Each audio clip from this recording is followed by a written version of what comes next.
Salah satu situs yang tersohor adalah Taj Mahal.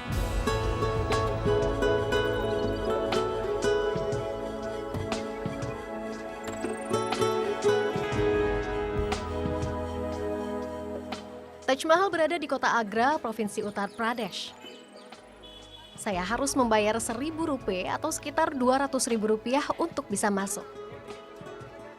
Lumayan mahal dibandingkan pengunjung lokal. Kalau warga India sudah bisa masuk dengan hanya membayar Rp8.000 saja. और वो दे दो 10 रुपए वापस करो।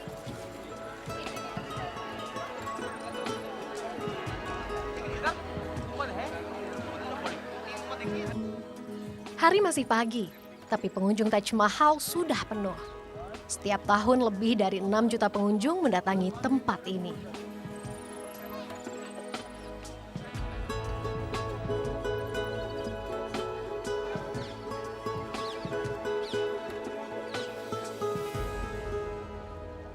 Aturan ketat diberlakukan. Salah satunya pengunjung hanya boleh membawa kamera foto atau telepon genggam untuk dokumentasi. Barang-barang yang tak boleh dibawa masuk bisa dititip di loker. Biaya sewanya cuma Rp5.000. Subhanallah, Taj Mahal terlihat indah dan megah. Inilah yang membuatnya masuk dalam daftar keajaiban dunia.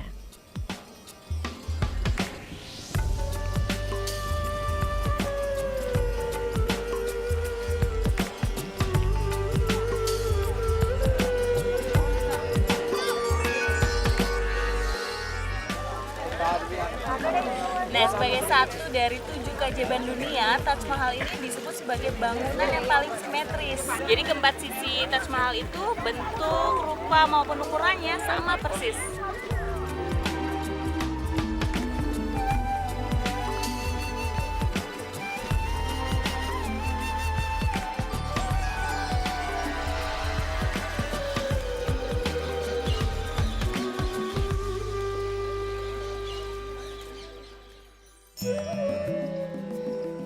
Taj Mahal adalah peninggalan kerajaan Mughal, sebuah kerajaan Islam yang pernah berdiri di India.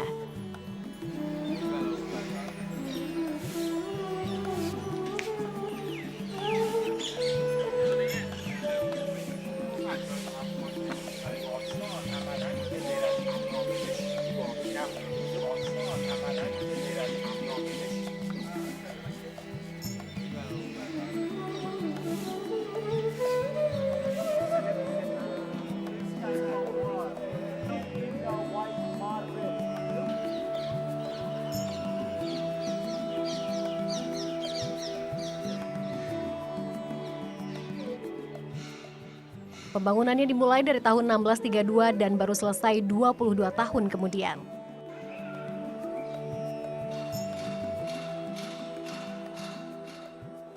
Taj Mahal dibangun atas nama cinta. Salah satu raja Mughal, Shah Jahan, mempersembahkan Taj Mahal bagi istrinya. Ia merasa kehilangan. Sang istri, Mumtaz Mahal, meninggal dunia saat melahirkan anak ke-14 mereka.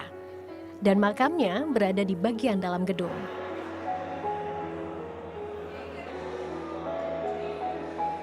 Siapa sangka bangunan cantik ini menyimpan kisah duka di balik segala kemegahannya.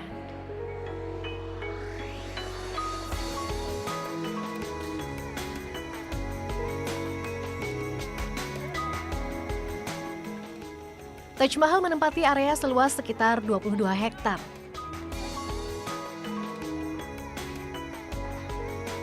Dari sini kita bisa melihat aliran Sungai Yamuda. Inilah sungai yang memegang peranan penting bagi penyebaran agama Islam di India. Lewat Yamuna, Islam dibawa dan disyiarkan oleh para pedagang dari Turki, Afghanistan, juga Arab.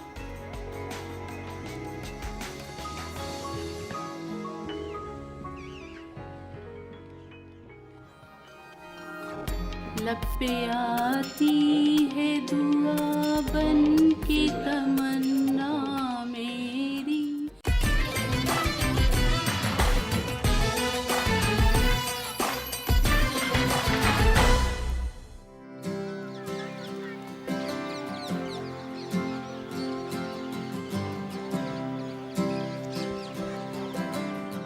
Di kawasan Taj Mahal berdiri juga sebuah masjid agung. Bangunan ini didominasi dinding bata merah khas arsitektur kerajaan Mughal.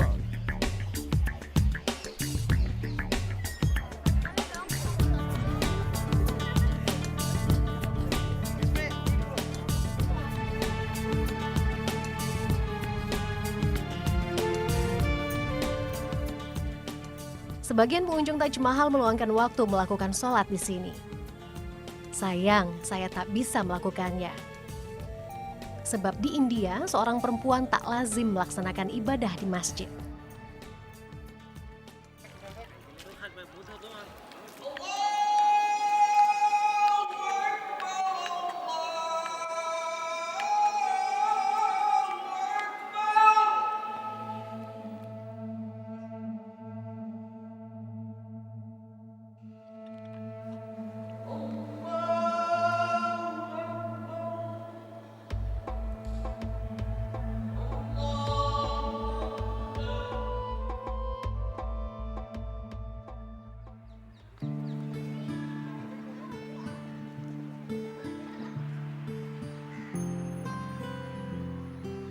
Saat dinasti Mughal berkuasa, Islam menyebar luas di seluruh India. Peninggalan kerajaan ini tak cuma Taj Mahal. Saya mengunjungi satu tempat lagi, namanya Lodi Garden. Letaknya di ibu kota India, New Delhi. Taman Lodi meliputi area seluas hampir 100 hektar. Masjidnya diberi nama Bargumbar. Bagian dinding masjid dihiasi ukiran kaligrafi.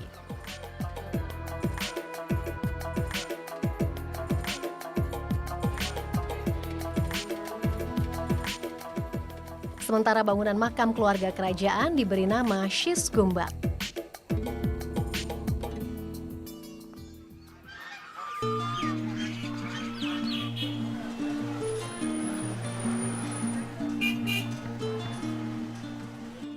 Islam telah menjadi bagian penting di India sejak abad ke-7.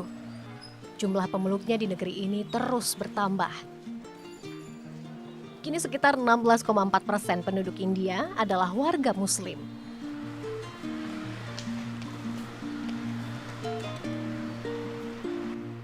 Saya mengunjungi Indian Islamic Cultural Center di Lodi Road, New Delhi.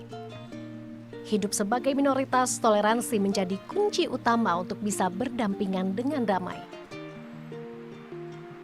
Umat Islam di India telah mempraktikannya, salah satunya pada ibadah kurban. Menyadari sapi adalah hewan yang disucikan umat Hindu India, warga Muslim memilih hewan lain untuk berkurban. So we can sacrifice our animals on Eid-ul-Zuha festival. There is no restriction. We don't slaughter any cow. We only slaughter sheep, goat, and buffaloes. In India, we have the freedom to practice our own religions. In India, there are so many religions, hundreds of languages, hundreds of religions, hundreds of communities. They live together. The beauty of the country is this, we are totally integrated. There is no fight between any of the communities.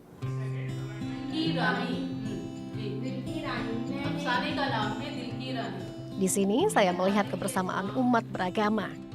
IICC membuka kelas gratis bagi siapapun yang ingin belajar.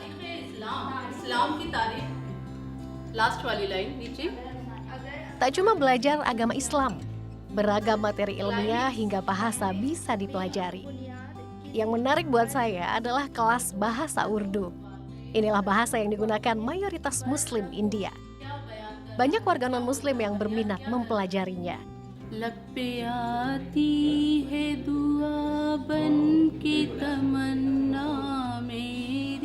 Bahasa Urdu dibawa oleh imigran Muslim dari Turki dan Persia. Bahasa Hindi dan Urdu pada dasarnya memiliki kemiripan. Akarnya sama, yaitu bahasa Sanskerta. How the exercising Urdu language in India right now? अहमियत है जैसे कि कहा जाता है उर्दू एक हमारी लश्करी ज़बान पहले बोला जाता था और आज उर्दू जो है अदबी तहज़ीब से वास्ता है इसका जो इंसान में बहुत ही इम्प्रूवमेंट या बहुत ही एक अच्छा बदलाव पेश आ जाता है। इंसान के बोलचाल में, रहन सहन में बहुत अच्छी तरह उसका वो चेंज हो जाता है, रवैया चेंज हो जाता है। Mr. Arta, why you interested to learn Urdu language? Because in India, Urdu is so typical with Islamic language. Urdu is a very delicate, you can say, soft language. It usage is very nice. Even if you speak in the anger, it looks soft.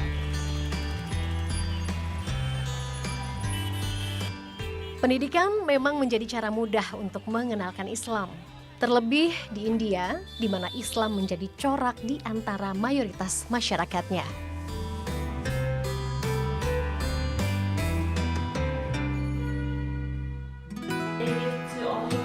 Yes.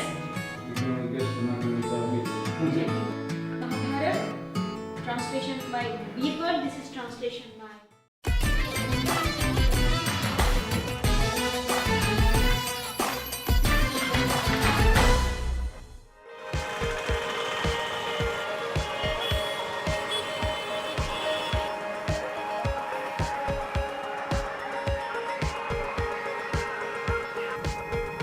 Bergeser ke bagian tenggara India, inilah kota Aligarh.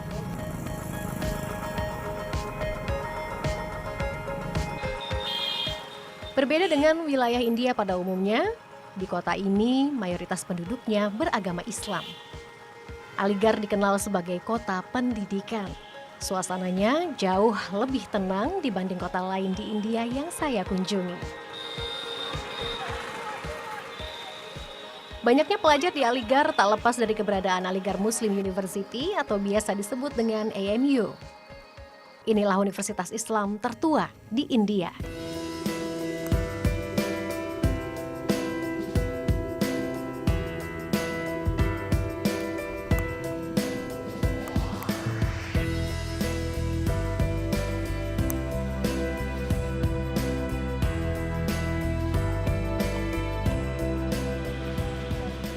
Didirikan pada tahun 1875, Aligarh Muslim University dulunya bernama Mohammedan Anglo-Oriental College. Salah satu yang paling terkenal dari AMU adalah perpustakaannya, Maulana Azad Library. Perpustakaan ini menyimpan lebih dari 18 juta koleksi buku dan 55.000 jurnal.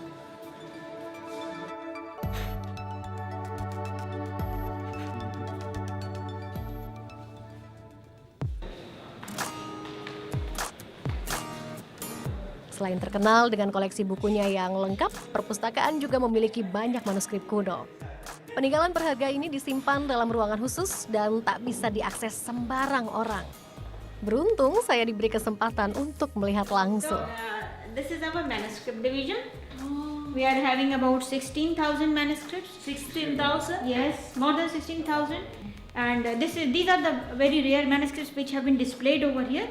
And I'll be explaining you all the things one by one. Okay, printed from Rome. This is. Manuskrip-manuskrip ini dibuat pada tahun yang berbeda-beda. Yang paling tua adalah sebuah karya kaligrafi Islam yang dibuat 1400 tahun silam. Translation by Beaver. This is translation by. Manuskrip menarik lainnya adalah kaligrafi yang dituliskan di sebuah baju yang dikenakan bangsa Mogul saat berperang di masa lampau.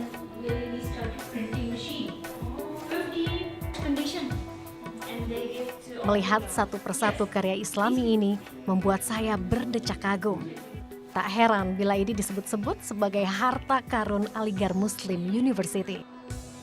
Meski berlabel Islam, sistem pendidikan di AMU mengadaptasi negara barat, yaitu Universitas Cambridge dan Universitas Oxford, Inggris. Namun nilai-nilai seorang muslim tetap menjadi prinsip utama di universitas ini. Hal itu tercermin dari kesederhanaan dan sikap para pelajar. You become a good doctor, you become a good engineer, you become a good bureaucrat, you become a good social scientist, whatever field you want to choose, but your roots are the cultivating Islamic values, which makes you a complete man, a rare human being. Aligarh Muslim University ini juga menjadi universitas favorit tujuan para mahasiswa-mahasiswi Indonesia yang belajar di India. Nah, sekarang saya sudah janjian sama mereka.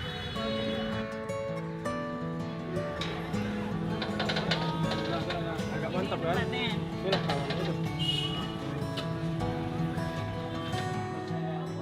Lebih dari 30 muda-mudi Indonesia menuntut ilmu di Aligarh Muslim University. Kita gabung ya. Kebanyakan berasal dari Sumatera. Ada yang sedang menempuh jenjang sarjana, banyak pula yang tengah mengejar gelar master. Bertemu dan bercengkrama seperti ini jadi obat penawar rindu kampung halaman. Terlebih jika tiba bulan Ramadan.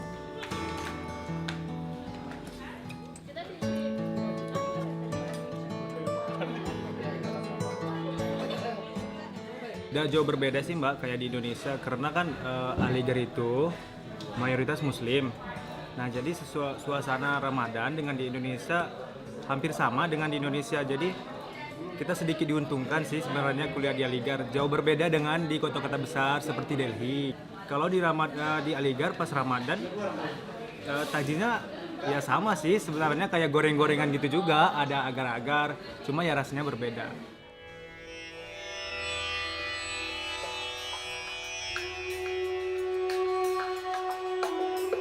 Menjadi kaum minoritas jelas bukan perkara mudah.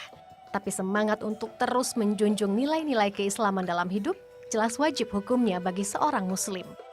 Dan berpeganglah hanya pada Allah seperti yang tertera dalam surat Al-Imran ayat 139. Janganlah kamu bersikap lemah dan janganlah pula kamu bersedih hati. Padahal kamulah orang-orang yang paling tinggi derajatnya. Jika kamu orang-orang yang beriman.